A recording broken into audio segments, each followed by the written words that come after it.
Okay. Thank you for the opportunity to give this talk. I'll be talking about a concept which I've been playing around with for a while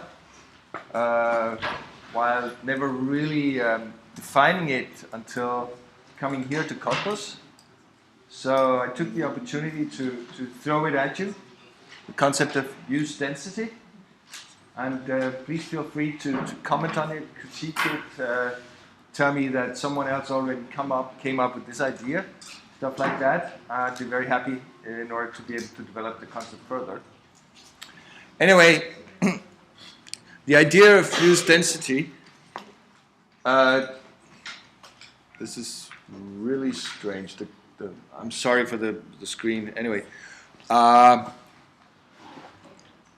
as architects, we're concerned with buildings, obviously. That's the object of all our activity. And therefore, when we think of density, we tend to think of it in terms of density of buildings. So a lot of buildings in one space represents a high density to architects. And normally we call it floor area ratio, or FAR. And as you know, it's calculated as the ratio between the gross floor area of a building relative to the plot area.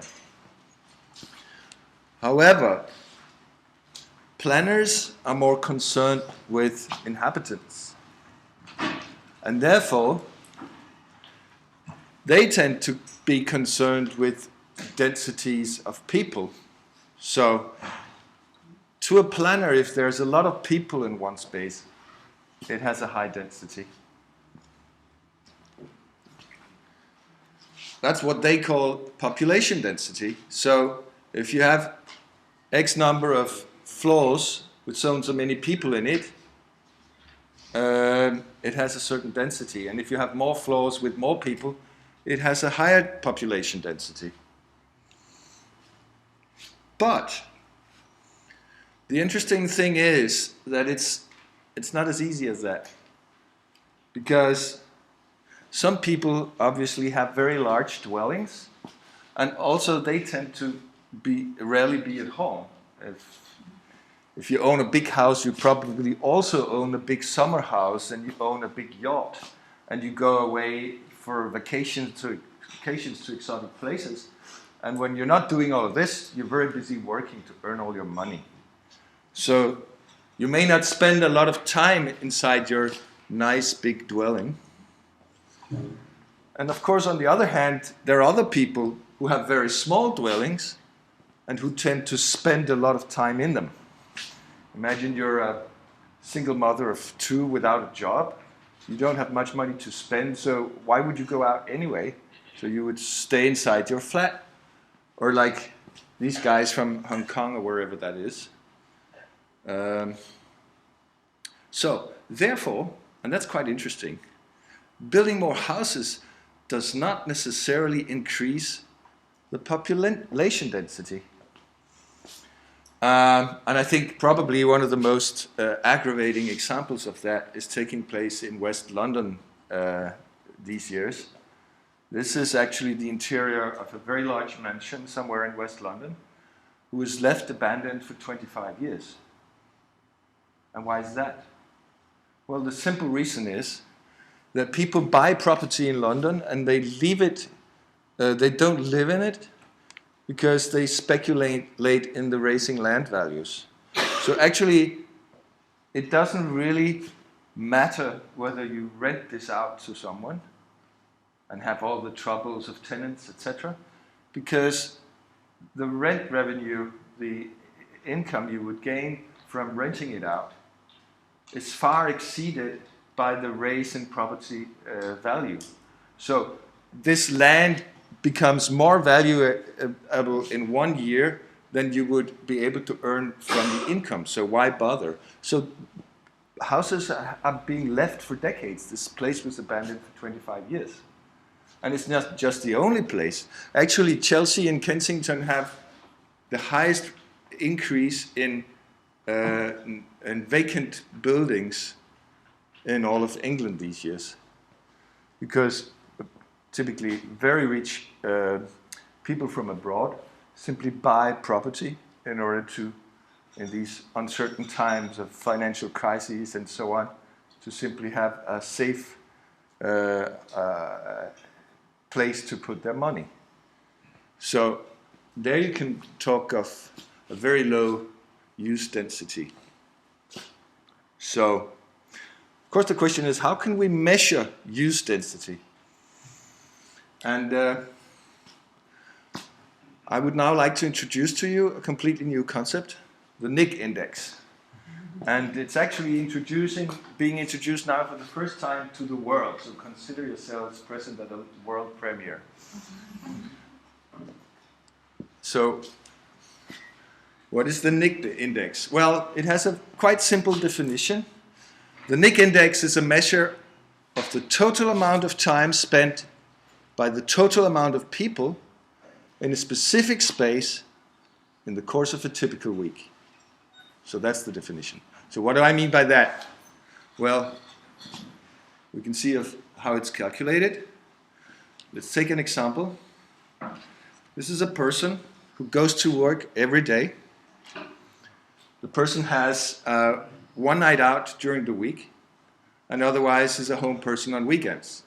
So as the bars on the right show, you have Monday through Sunday from top to bottom. From left to right, you have from 0 o'clock at midnight until 24 o'clock at midnight the next day. So the bar represents the times at which you are at home every day in the course of a typical week. And obviously the week is a meaningful time span, because for most people, 1 week is more or less like the other, apart of course from when you are away on vacations. But regular work weeks tend to be quite similar. Another example. This is a person who works from home on Mondays and then goes away to work out of town Tuesday through Friday, and who is also a home person on weekends. So this creates a completely different graph. And then what happens is that if you have a low intensity of use, this will yield a low NIC index. Because if you have a very large apartment and you have few people living in it and they are away a lot, they don't use this space very intensively. And in this scenario, there's a dwelling which has a size of 155 square meters. It has 5 dwellers in it. Actually, that's maybe more than average. But the dwellers are not at home a lot. So at the bottom, you see the NIC index, which is measured in the units of hours per square meter per week, times 100, is 1.81. On the other hand, a high intensity of use yields a high NIC index. That would be the case of a small apartment with many dwellers who are at home a lot. And in this example, there's a small dwelling of 70 square meters. There's 3 people living in it. They tend to be home a lot. So this yields a NIC index of 3.31. And actually, you can calculate your own NIC index. It might be quite interesting for you to try. Simply consider the space for which you have a key, your home, and the area. If you're in a student dorm, maybe it's, I don't know, 15, 20 square meters. If you live with your parents, it's probably larger, and there will be also more people living in it. And then you can simply indicate your trips. Most people would not have more than 2 trips away from home in one day, but you might, of course. But typically, you would go away for work, and then you would go out later, maybe for whatever sports or leisure activities. And simply calculate the departure and arrival times, and add sum up the total number of hours per day when you're actually at home and calculate the sum. If you're always at home, you will spend 168 hours in your home every week. Obviously, you must be a very old and sick person to always be in your home. Most people go out every once and again to shop or whatever. So, and then you simply divide that by the area of your dwelling, and you have the figure. However, some dwellings are singular and they sit on very large plots, while other dwellings are stacked and sit on very small plots. Therefore, we need to distinguish between the net NIC index and the gross net NIC index. And the difference really is quite simple, because the net NIC index, I didn't know this word for very long, concerns only the single dwellings, whereas the gross NIC index takes the floor area ratio into consideration, which basically means that the gross NIC index equals the net NIC index times the floor area ratio. Okay? So, why is this useful? We talk about shrinkage and growth. Well, obviously, as building more houses, as we just saw, does not necessarily increase the population density. This may be a meaningful way to reflect how the amount of space and the use come together in order to raise the use density. And obviously, if people live in smaller dwellings, when you build more space, you also relatively produce a higher use density. And if more people live together in that space, that also yields a higher use density. And if more people work from home, then of course they don't need to leave their apartments too much. So you will get a higher density of use.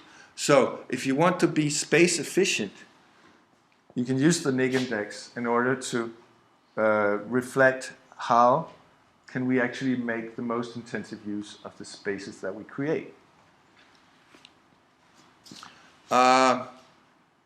However, when people are not at home, obviously they must be somewhere else, right? They don't disappear the moment they go out the door. So, therefore, in extension, it would also be meaningful, in fact, to calculate the NIC index not only of dwellings, but also of workplaces. If you leave your home to go to work, you will be inside an office building or whatever. Of shopping facilities, you may spend a considerable amount of time during the week actually shopping. It's called the capitalist society. So that might also be a relevant space for which to calculate the NIC index. Leisure facilities, obviously. Well, all the things we do out of our own homes. Also, of course, including traffic spaces. So this was really just a very, very brief introduction to a concept that I've been playing around with for a while. If you happen to know that someone else already came up with this, please let me know, but be discreet. Otherwise, I will have made a complete fool of myself. So I hope you can use this concept. We can discuss it further in the coming days, and let's see what comes of it. So, thank you.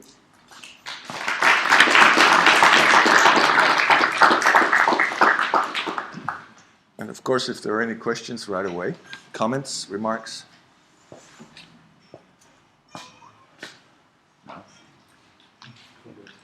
Hi, thanks for that, Nick. It sounds it's an interesting equation, if you like. Do you think there's kind of mileage in it for thinking about doubling up space? And we talk about hot desking in the workspace. Is there a possibility of hot dwelling?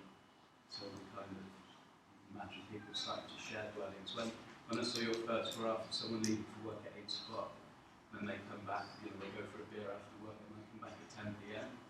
And is there someone sleeping in that house that works a night shift? You know, there's that very poetic story about that urban myth about the landlord that was renting the same apartment out to two people. And one worked a night shift and one worked a day shift, and neither of them knew that someone else was living in the house. Well, and I wonder if there's, you know, this other issue we were talking about yesterday about the hot cars with Volvo people. Well, I think that's, I mean, obviously, I think the industry has already figured that out. Like, working in shifts essentially is a way to raise the NIC index. Because once one shift is finished from work, the next shift will just take over the machinery in the factory. And I think Foxconn, the big Taiwanese company that produces our iPhones, is also doing this in terms of the dwellings. So when one shift of workers is out in the factory working, using our iPhones, the other shift of workers is using the same bunk beds to sleep in. I don't know if this is a very desirable situation though, but obviously if you can think in layering of use or making use of space at times when it would otherwise not be used, obviously that is probably a relevant thing to consider in terms of raising the density of use. I mean, we try to think in those terms when it comes to parking space in mixed-use areas, because it's meaningful that if you live in an area, and every morning you take a car and you leave, so your parking lot is empty, so that the other guy who comes into your area in order to work can put his or her car in that space while working. Obviously, you can't have a total doubling, but there's certain radius which have been calculated so that you can make a more intensive use of parking space, for instance. So obviously, other uses might also be subject to consideration in terms of how to intensify the use. Yeah. Thank you for that. It is very interesting. I have two points. One of them, this smart building ideas can easily work with that. So that you will find out whenever your parking lot is empty and whenever it's like, so it is very adaptable to many other things. Open up new things. And also on the other hand, the culture is very interesting in perception. For instance, for Chinese people, Ignites would be very, very different than for American people, for instance. I don't know, the use of space and your perception towards the space and etc. It's also a different axis of the work, aspect of the work, I think. Yeah, very interesting. Well, one example I've been considering, of course, is in Denmark we have really incredibly high standards for student housing. Each student in new student housing has his or her own space, own bathroom, own kitchen for one person. And obviously, this takes up a lot of space. These guys never cook. Anyway, come on. So why would they even need a kitchen? When I was a student, which is like quite a while ago, it was quite popular because there was a deficiency, a lack of student housing. Many students would go together and rent a large inner city apartment, because at the time those weren't in high demand because large families preferred to live in single family housing outside of the city center. So they could get those apartments for cheap. So each would, of course, still have his or her own room, but they would have a shared space between the living room, the shared space in terms of the bathroom and the kitchen. So in that sense, I think if you do the calculation, they would actually have a higher use density in a shared apartment than you would in current day standards of Danish student housing. Yeah. I think one interesting point would be, where do you put the comfort line? Yes. In density? Yes. And this is definitely culturally defined. Oh. I would, of course, love to calibrate the index so that the comfort line would have a NIC index of 1. But I mean, I would very much like to continue the conversation on this, because obviously there is a comfort line. We don't want to live like those Hong Kong people, sitting 3 people in a bunk bed with their cooker and all their gear all around them. But maybe we don't need the Villa Tugendhat either. But it is also changing. For example, when you are in a party. When you're in a When you are in a party with your friends, yes. then density, the comfort line density could be high. But when you are in the queue with people you don't know, then the comfort line will be lower. So it's a very nice game. I actually like the idea that having a lot of parties at home will raise the meeting days. But the lowest weekend is somewhere else. Yeah, of course. Yeah. Yeah. This reminds me of a pairized approach to workflow practice and trying to make the workplace more efficient, more optimized. And we live in a very optimized world, and there's a great danger that this could be utilized against you to reduce the comfort line, to say actually you can do with less, particularly local authorities under lots of pressure. And the value, of course, of any index is the analysis. It's a new number of case studies now that we've applied the index to verify, which indexes are leading. Is Copenhagen a better index than London or somewhere else? Well, that's what I was counting on you guys for, because I mean, actually, I would love to throw this at you to just create your own NIC indexes and maybe to do a larger survey. That would be very interesting to do. I mean, this is purely conceptual up until now. So of course, very simple thing is obviously regardless of the comfort value, it seems to make sense that if you live close to your workplace, you don't use a lot of transportation, you have a reasonable sized apartment that everyone gets the best use out of. It's getting close to an ideal. So there must be a number somewhere, regardless of the comfort, is out there that is the ideal index. Sure, certainly. I think maybe, I mean, in extension of my last comment, that you could also calculate the NIC index for traffic space. That if you have a very short commuter time home to work, then what would you do of that time saved? Maybe you would spend it in your home. So that would raise the NIC index actually. Or you would spend it somewhere else, more meaningful than in your car. But I think the question also, I mean, it's actually in terms of workspace. As an example, in my department at the University of Aalborg, quite a number of my colleagues actually commute from out of town, just like you do coming here from Berlin.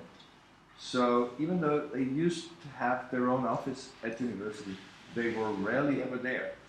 And at some point, of course, my head of department realized, oh, I can save some rent money. And so he pulled all the commuters together in one commuter office, which would then be slightly larger, but wouldn't be multiplying all the individual offices that they usually would hold, because they would come in on different days, and maybe just occasionally it would be a bit crowded, but it would be okay, and so they would just throw their computer and start a couple of hours and it would be done. So that's another example, I think, of how the NIC index is actually actively used in order to make the best use of space. Yeah.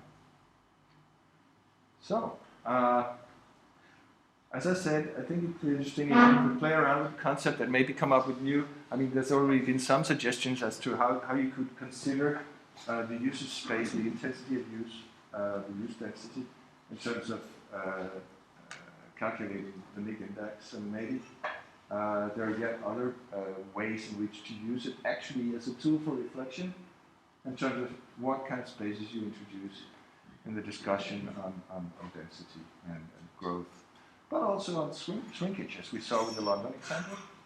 So actually, I don't really know if you heard it, there was this funny guy on the bicycle tour the first day who was shouting at our nice guide, making comments all the time. At some point he said, actually, they shouldn't have taken down this or that particular block of buildings, a block of housing block, because it had a lot of two-room dwellings in it, and that's what's in demand. But you may ask yourselves, if there's enough space, why not have a larger space? I mean, that's not the issue around here, really. So you could actually consider offering a three-room apartment for the price of a two-room apartment. And you would save money, because otherwise you would have to tear more space down, which is an expense. I don't know. So feel free to play with the concept, and let's continue the conversation. But can't we use the crowd to can't you prepare something like a template or something to fill in? Well, of course, I was very ambitious this morning when I prepared the slides, and I thought I would have time to do a kind of like a Google survey. I didn't. I also wanted to have some breakfast, so I didn't. But I might do that, and then you please feel free to fill in your own media index. It's basically just a spreadsheet. Nick, may I ask a question? Sure. Regarding to Sedef's question, I wonder, do you consider which sort of profile, which sort of people you are insert this index? For example, some people need more staff than the others. Like, for example, that pregnant or the having baby, the mother, having lots of stuff, he can or she can use more space, need more space than a very young person who can live, survive very easily. So what do you think about this sort of differences? It's related with both maybe cultural background and also the lifestyle, living, how to live. Well, actually, About, no, it's very interesting. I think the comment goes along similar lines as that of the comfort line. Obviously, once the baby is born, there's one more dweller in the apartment, and the index will raise. So, it's true. Obviously, So then you could get a half an index for it. sorry. Then you could get a half index for it. Yeah, we have to expand the notion. That's right. Yeah, or gradually expand it towards. Yeah. Well, I don't know. I mean, you have to put the bar somewhere. Anyway, it's yeah. Pets and too, dogs and cats. yes. Yeah, you can add more lifestyle, more perspectives. Sure, I'm very open to suggestions actually. Yeah, I think it's interesting. So, but I mean, the question of who needs how much space, of course, is not an easy one to answer because who's to decide? Well, I like to live in a big space, so I could simply claim I need it for my well-being. And obviously, if you suffer from agoraphobia, you would prefer a smaller place, or claustrophobia, you would need a larger space. So you could probably develop a whole lot of medical reasons why you would need a smaller or a larger space. And obviously also for practical reasons. I mean, if you're working from home and your work involves using a lot of space, obviously you will need more space. And if you're in a wheelchair, maybe you don't need as much space as someone. Actually, I don't know, but you need, of course, wider spaces, but maybe not more spaces. Yeah. So. Maybe I think also tourism is an area that can use this kind of index, like the concept of a bed and breakfast, like the children went out of home and now have a free room that I can offer to tourists and maybe earn a little bit, or I'm going away for holiday for 2 weeks, so in that time someone else can come to my flat, like Airbnb system. That's a very interesting remark, actually. I hadn't thought of that. So using spaces, ever so often you don't move to a smaller place just because your children leave home. So you have all this extra space. Yeah, that's a good, interesting remark. But also hotels. I mean, you could calculate the Nick index for a hotel. So maybe we would only need a hotel-like space Monday through Friday, and then we need only a bigger space on weekends. The question is, of course, who will use that bigger space on weekdays? So hospitals or schools maybe, because they are Hospitals and schools. standards. So Yeah. we are launching a new research about high schools, how we are using when they are empty during the summer season and also on the weekend, so how we can use it densely, so can get more profit from the places. Yeah. Yeah, I mean, public schools is another example. There would be typically community activities on evenings when the kids are at home. And the sports facilities will be used by people training. Yeah, lots of applications. Any other remarks, comments, questions? Sense of belonging, sorry. Sorry? Sense of belonging. Sense of belonging? Yeah. If you go on, using that effectively, what will happen to the sense of belonging? Your attachment with the building, your attachment with the space, or some entities in the space, I don't know, your cupboard or desk, whatever. Yeah. It is something else. Sure. Reminds me of that fairy tale of the little girl and the bears. The baby bear comes in and says, "Who's been sleeping in my bed?" You know this one? Huh? That's a sense of belonging in shared space. Yeah. So, you had a remark? Yeah, as a future planner, can you use these indexes to maybe plan in a certain district and all the dwellings around with maybe a low index, and you think it's good to plan something houses with a high index? Can you use it this way around? You mean if you have a low floor area ratio because you have old buildings that are not very tall, to take them away and put in a high building? What do you mean? Yes, something like Yeah, that of course would be the gross NIC index, considering not just the single dwelling, but also the floor area ratio of that particular spot. So, I mean, that of course is happening a lot. And I mean, as with any other concepts, you must go about this carefully. I mean, of course you can try to maximize the NIC index, but as it has been mentioned, maybe there's a comfort line and it's not really desirable to go beyond that. So, but maybe it's useful to identify underused space that could be used more intensively without a loss in terms of comfort.